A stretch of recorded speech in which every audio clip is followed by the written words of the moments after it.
Good morning बच्चों। जय जगन्नाथ। एक क्या कहे, एक औरत होने के जो दुख है, औरत होने के एक दुख ही है। सदियों से जो चला आ रहा है, हमारी जो प्रथाएं हैं, उसके बारे में कुछ मतलब जो मेरी जो तजुर्बा है वो मैं बताना चाहती हूँ। हर किसी के जिंदगी में ऐसा ही कुछ होता ही होगा। मतलब कोई मेरी बात सुनकर अगर ये जे अरे हाँ हाँ ये मेरे साथ भी हो रहा है, तो यही एक आज की तारीख में यही एक ही सफलता है, एक संतोष है। दुख ये है कि औरत के पास जो ऑप्शन है, जो रास्ते हैं, दो है। किसी एक को वो चुनना पड़ेगा उसको। औरत को किसी एक रास्ता चुनना पड़ेगा। उस दो रास्ता ये है, या तो वो रिश्तों को चुने या फिर आत्म स्वाभिमान को, अपने स्वाभिमान को चुने या फिर रिश्तों को चुने। अगर स्वाभिमान को चुनती है तो अकेली पड़ जाती है, क्योंकि कोई नहीं चाहता कि कोई औरत अकेले एक जजमेंटल पोस्ट पर रहे।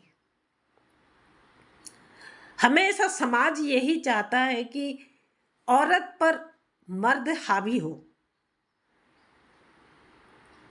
क्योंकि हमने ही ये औरत ही मर्दों को ताकतवर बनाए हैं।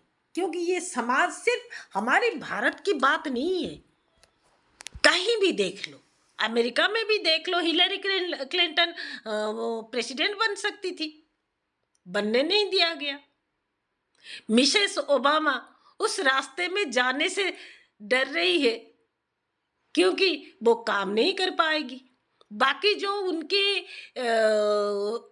ऊंचे पद पर है, वहां औरत पद पर तो है, डिसीजन वो नहीं ले सकती। एक कमिटी होती है, उस कमिटी में 99 भाग पुरुष होते हैं। तो ऐसे हमारे देश में भी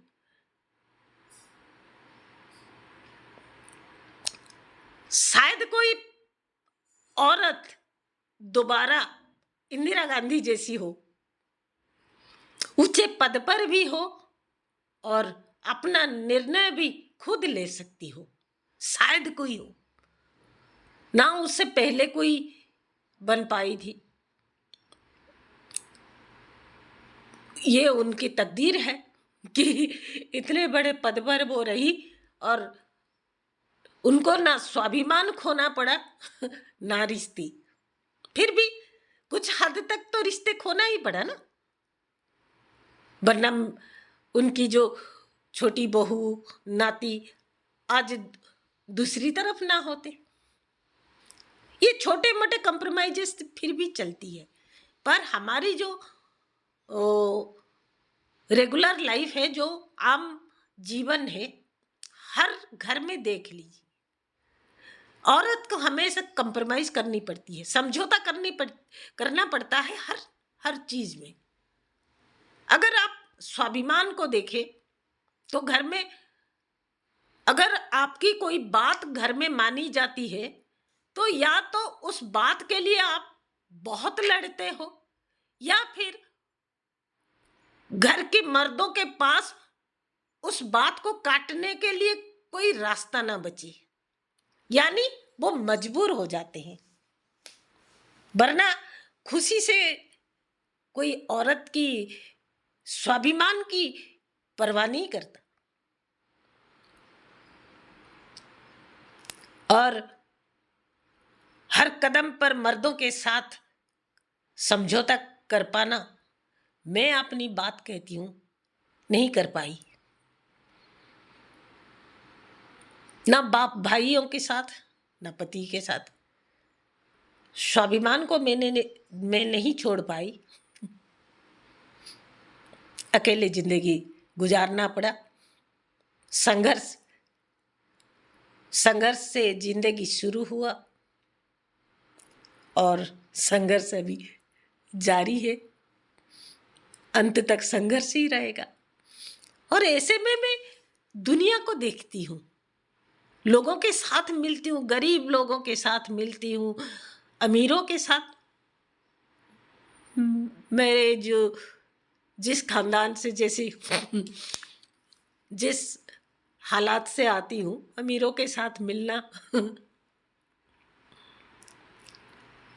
ऊंचे वर्ग में हूँ तो मिलती हूँ, पर हालात वही है।